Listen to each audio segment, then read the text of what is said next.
Dickens designed his secondary characters with great care. Many of them are absolutely memorable in all their quirks and foibles, and besides, they bring important lessons for their readers, despite filling only a few pages in the novels. This is the case with Wemmick, the clerk of the lawyer who manages Pip's fortune.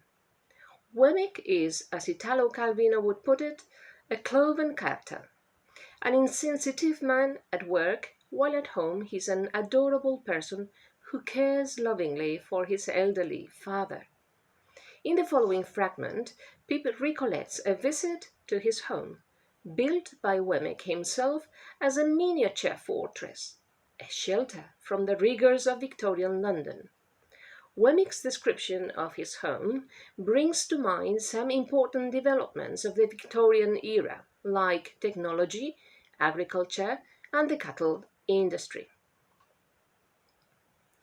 Wemmick's house was a little wooden cottage in the midst of plots of garden, and the top of it was cut out and painted like a battery mounted with guns. "My own doing," said Wemmick. "Looks pretty, don't it?" I highly commended it. I think it was the smallest house I ever saw, with the queerest Gothic windows, by far the greater part of them sham, and a Gothic door almost too small to get in at. "That's a real flagstaff, you see," said Wemmick, "and on Sundays I run up a real flag. Then, look here, after I have crossed this bridge, I hoist it up so, and cut off the communication." "At 9 o'clock every night, Greenwich time," said Wemmick, "the gun fires. There is, you see.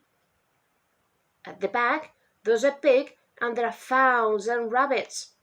Then I knock together with my own little frame, you see, and growl cucumbers. And you'll judge at supper what kind of a salad I can rise. So, sir," said Wemmick, smiling again, "if you can suppose the little place besieged, it would hold out a devil of a time in point of provisions. I am my own engineer, and my own carpenter, and my own plumber, and my own gardener, and my own jack of all trades," said Wemmick, in acknowledging my compliments. "You wouldn't mind being at once introduced to the age, would you? It wouldn't put you off." We went into the castle.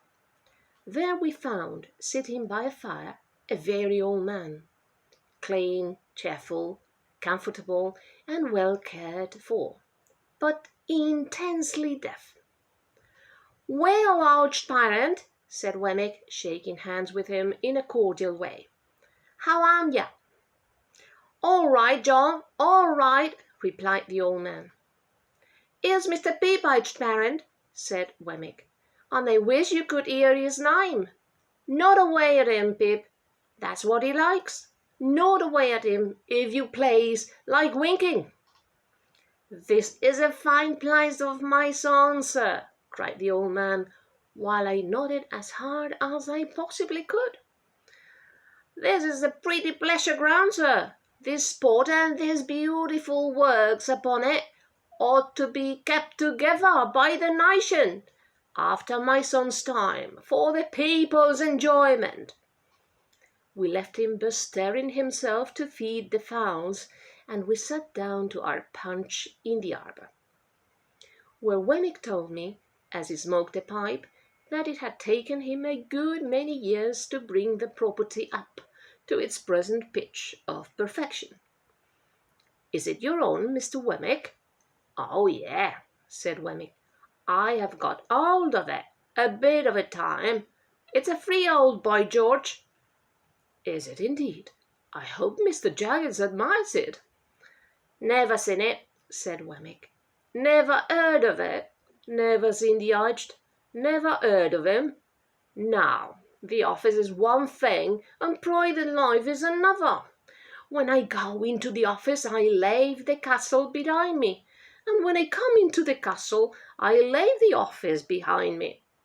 If it's not in any way disagreeable to you, you'll oblige me by doing the same. I don't wish it professionally spoken about.